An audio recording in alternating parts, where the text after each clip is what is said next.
Hey everyone, it's me Umama and welcome to my new vlog. So আজকে আমরা যাচ্ছি ইন্ডিয়ায় and আমরা ঈদের দিন রাতে বেলায় রওনা দিয়ে দিই। আমাদের বাসটা অনেক বেশি কমফোর্টেবল ছিল, এর জন্য আমাদের জার্নিটা অনেক বেশি ভালো ছিল। আমরা চ্যাংড়াবান্ধা পোর্টে যেয়ে পৌঁছাই ভোর 4টার দিকে অ্যান্ড ওখানে যে আমরা ব্রেকফাস্ট করি মেসির হাতের পরোটা দিয়ে অ্যান্ড ওখানে দেখতে পাই দেবদাসের সেই প্রজ্বলিত আগুনটাকে। আচ্ছা যাই হোক, অ্যান্ড আমরা যখন চ্যাংড়াবান্ধা পোর্টে যাই সেখানে যে দেখি বিশাল বড় এক লাইন। আমাদের এই লাইন পার হয়ে ওই পারে যেতেই বেজে যায় 2:30টার মতো। অ্যান্ড ফাইনালি যখন আমরা ওই পারে যাই, ওই পারে যে ইমিগ্রেশনের ওখানে দেখে আরও বিশাল বড় লাইন। অ্যান্ড ওই লাইন পারও ইমিগ্রেশন করতে করতে আমাদের বিকাল 4:30টার মতো বেজে যায়। অ্যান্ড দেন ওখান থেকে আমরা শিলিগুড়ির জন্য রওনা দিই এবং শিলিগুড়ি যে পৌঁছে আমরা সন্ধ্যা 6টা-7টার দিকে। ওখানে যে আমরা দ্য অটোগ্রাফ ইন হোটেলে ছিলাম। হোটেলটা অনেক ভালো ছিল অ্যান্ড তার চেয়েও বেশি ভালো ছিল হোটেলটার খাবার।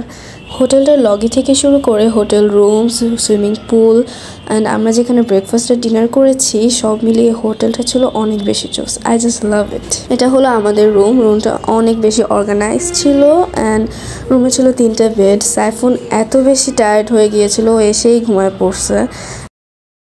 বলতে গেলে আমরা সবাই অনেক বেশি টায়ার্ড ছিলাম। সারাদিন এত গরমে বড় লাইনে দাঁড়ায় থাকা, দেন ইমিগ্রেশন কমপ্লিট করা, সব মিলিয়ে আমরা সবাই অনেক বেশি টায়ার্ড ছিলাম।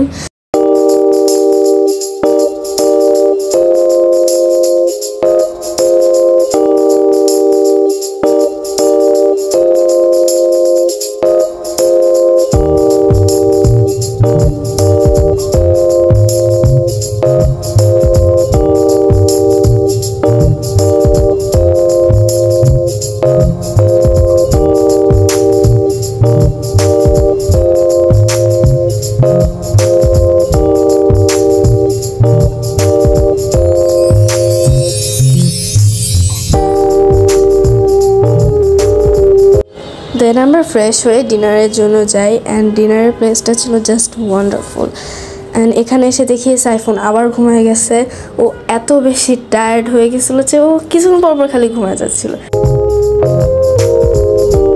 আমরা ডিনারে নিয়েছিলাম ভাত, ডাল, আলু ভাজি আর ডিম কারি। খাবারগুলো পরিবেশন করা হয়েছিল কাঁসার বাটিতে এবং ডালটি পরিবেশন করা হয়েছিল কাঁসার ছোট বালতিতে। খাবারগুলো অত্যন্ত আকর্ষণীয়ভাবে সার্ভ করা হয়েছিল এবং খাবারের যে টেস্ট সেটাও ছিল অসাম।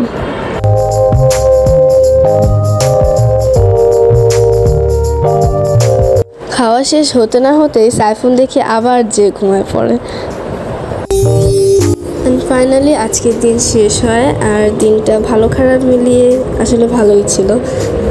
সো আজকের মতো বাই বাই, ইনশাল্লাহ দেখা হবে পরের ব্লগে।